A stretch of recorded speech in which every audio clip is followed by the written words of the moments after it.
जय हिंद एवरीवन, स्वागत है आपका हमारे channel Indian defence analysis Hindi में। और आज के इस वीडियो में हम बात करने वाले हैं भारतीय वायुसेना के एक मेगा प्रोक्योरमेंट प्रोग्राम के बारे में। भारतीय वायुसेना 8 अक्टूबर 2023 को अपना 91वां स्थापना दिवस सेलिब्रेट करेगी और इस सेलिब्रेशन से पूर्व भारतीय वायुसेना प्रमुख एयर चीफ मार्शल विवेक राम चौधरी सर ने मीडिया से बात करते हुए भारतीय वायुसेना के फ्यूचर एक्विजिशन को लेकर के एक महत्वपूर्ण जानकारी साझा करी है। उनके हिसाब से एक मेगा प्रोक्योरमेंट प्रोग्राम है जिसको लेकर के भारतीय वायुसेना आगे बढ़ रही है, जिसकी अनुमानित लागत 3.15 लाख करोड़ यानी तकरीबन $40 बिलियन की है। इस लिस्ट में जो पहला नाम सामने आया है वो है एलसीएस प्रचंड का। टोटल 156 की संख्या में एलसीएस प्रचंड को खरीदे जाने का प्लान है। इसमें से 66 हेलीकॉप्टर भारतीय वायुसेना के लिए होंगे, जबकि 90 हेलीकॉप्टर भारतीय थल सेना के लिए सुनिश्चित किए गए हैं। और इस प्रोक्योरमेंट की जो टोटल लागत आएगी वो 45,000 करोड़ रुपए होने वाली है। इसके पहले भी भारतीय वायुसेना और भारतीय थल सेना के द्वारा जो एलसीएस प्रचंड है इनको सर्विस में इंडक्ट किया गया है, जहां पर भारतीय वायुसेना 10 की संख्या में इन हेलीकॉप्टर्स को ऑपरेट कर रही है। वहीं भारतीय थल सेना 5 की संख्या में इन लिमिटेड सीरीज प्रोडक्शन के जो हेलीकॉप्टर्स हैं इनको इस समय ऑपरेट कर रही है। और यह अनुमान लगाया गया था क्योंकि दोनों फोर्सेज इनकी कैपेबिलिटी से काफ़ी इम्प्रेस थी, तो यह अनुमान लगाया गया था कि एक बड़ी संख्या में जो खरीद है वो हो सकती है। तो फाइनली 156 का जो इनिशियल नंबर है वो सामने आया है। हालांकि रिक्वायरमेंट के आधार पर यह नंबर आने वाले निकट भविष्य में लगातार बढ़ता रहेगा। सेकेंड एक्विजिशन जो इस लिस्ट में है वो है तेजस मार्क 1A। और अगर हम इसी एक्विजिशन की बात करें तो इसकी जो अनुमानित लागत है प्रोग्राम की वो 1.2 लाख करोड़ रुपए है। इसके आने से न सिर्फ भारतीय वायुसेना की कैपेबिलिटी को एक बड़ा बूस्ट मिलेगा, बल्कि भारत में जो स्वदेशी फाइटर जेट मैन्युफैक्चरिंग इकोसिस्टम है वो भी काफ़ी ज़्यादा विस्तारित होगा। भारतीय वायुसेना ने इसके पहले वर्ष 2021 में 83 की संख्या में तेजस मार्क 1A जेट का ऑर्डर प्लेस किया था, जिसकी डिलीवरी क्रमशः 2024 फरवरी से शुरू होने वाली है। और एक निश्चित समय अंतराल में भारतीय वायुसेना को ये जो एयरक्राफ्ट है ये मिलते रहेंगे। अगर हम फर्स्ट बैच के ऑर्डर की बात करें जो कि तेजस मार्क 1A का था, तो उसकी जो लागत थी वो 43,000 करोड़ रुपए की थी, यानी 43,000 करोड़ रुपए की लागत में ये कॉन्ट्रैक्ट साइन किया गया था हिंदुस्तान एरोनॉटिक्स लिमिटेड के साथ। वहीं जो सेकंड ऑर्डर है ये संभावित है कि 97 से लेकर के 100 की संख्या में जो एयरक्राफ्ट हैं ये भारतीय वायुसेना के द्वारा ऑर्डर किए जाएंगे। यानी कि अगर हम ओवरऑल तेजस के नंबर्स की बात करें तो भारतीय वायुसेना को 183 की संख्या में जो तेजस मार्क 1A जेट हैं ये मिलने वाले हैं।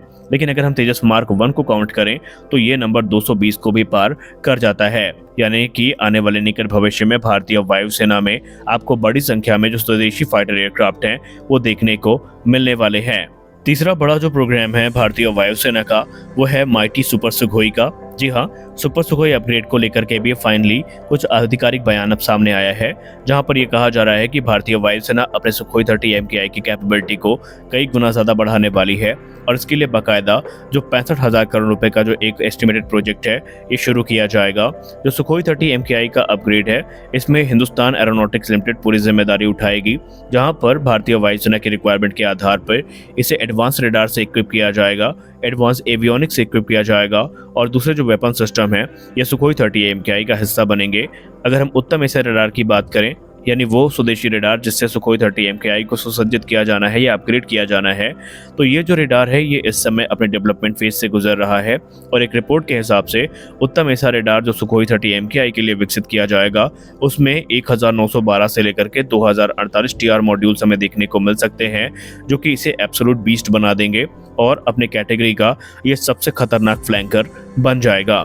फर्स्ट फेज में नंबर्स की अगर हम बात करें तो टोटल 90 एयरक्राफ्ट जो कि सुखोई 30 MKI एयरक्राफ्ट हैं ये अपग्रेड किए जाएंगे, जबकि जो सेकंड फेज है इसमें 160 जो फाइटर एयरक्राफ्ट हैं ये अपग्रेड किए जाने हैं। इन अपग्रेड्स के बाद सुखोई 30 MKI एक 4.5 प्लस जनरेशन का जो एयरक्राफ्ट है वो बन जाएगा, क्योंकि इसमें बहुत सारी जो 5th जन टेक्नोलॉजीज हैं वो भी बोरो की जाएंगी, जो कि संभावित है AMCA से ली जाएंगी।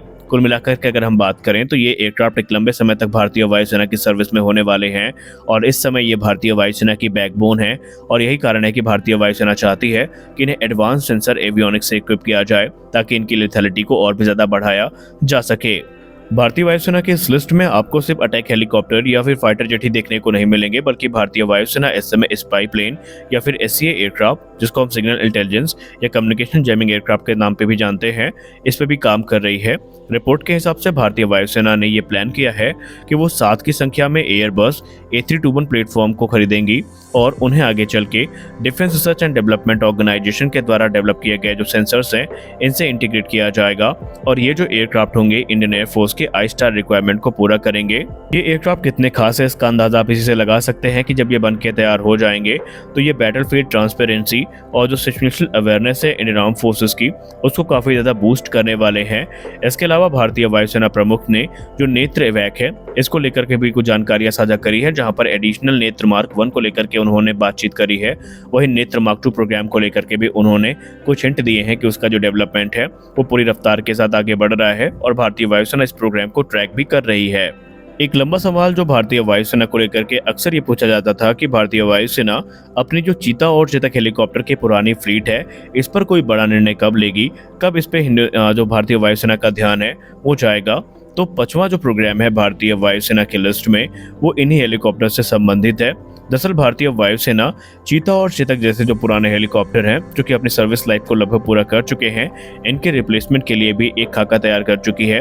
आने वाले समय में हिंदुस्तान एरोनॉटिक्स लिमिटेड के जो लाइट यूटिलिटी हेलीकॉप्टर हैं और एडवांस लाइट हेलीकॉप्टर्स हैं वो इन रिक्वायरमेंट्स को पूरा करेंगे। और सीनियर ऑफिशियल ने मीडिया से बात करते हुए ये भी कंफर्म किया है कि भारतीय वायुसेना का टारगेट ये है कि आने वाले कुछ समय में जो पुराने हेलीकॉप्टर हैं जो कि अपने सर्विस लाइफ को लगभग पूरा कर चुके हैं, इन्हें एक फेज मैनर में रिटायर किया जाएगा और इनकी जो जगह है वो हिंदुस्तान एरोनॉटिक्स लिमिटेड के द्वारा बनाए गए जो लाइट यूटिलिटी हेलीकॉप्टर्स हैं, जिन्होंने अपनी कैपेबिलिटी को कई मर्तबा साबित किया है, वो इनको रिप्लेस करेंगे और भारतीय वायुसेना इनके परफॉर्मेंस से काफ़ी ज़्यादा खुश भी है। छठा प्रोग्राम इस लिस्ट में है प्रोजेक्ट कुश का। अब प्रोजेक्ट कुश काफ़ी खास है हमारे लिए क्योंकि ये वो प्रोग्राम है जिसके अंतर्गत भारत के अंदर ही जो एयर डिफेंस सिस्टम है वो विकसित किए जा रहे हैं। और ये एयर डिफेंस सिस्टम आम एयर डिफेंस सिस्टम नहीं होंगे, बल्कि इनकी जो कैपेबिलिटी है ये रूस के famous S-400 air defence system के समकक्ष होगी।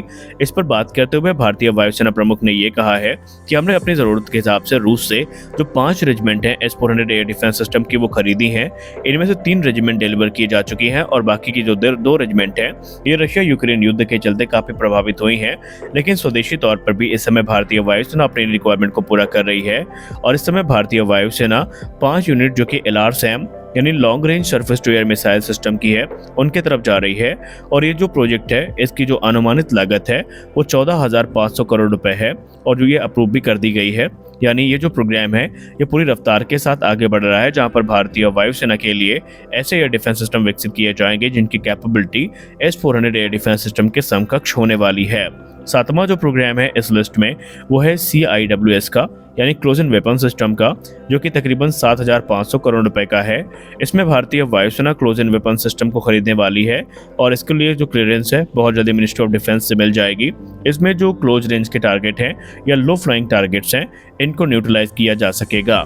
अगला जो प्रोग्राम है ये काफ़ी महत्वपूर्ण है और ये है 120 प्रलय बैलिस्टिक मिसाइल्स का, 56 C-295 एयरक्राफ्ट का और 70 की संख्या में हिंदुस्तान टर्बोटेनर 40 यानी HTT-40 एयरक्राफ्ट का। इनको लेकर के भारतीय वायुसेना का जो रोड मैप है वो तैयार है। अगर हम C-295 की बात करें तो जो पहला एयरक्राफ्ट है ऑलरेडी भारतीय वायुसेना की सर्विस में इंडक्ट किया जा चुका है।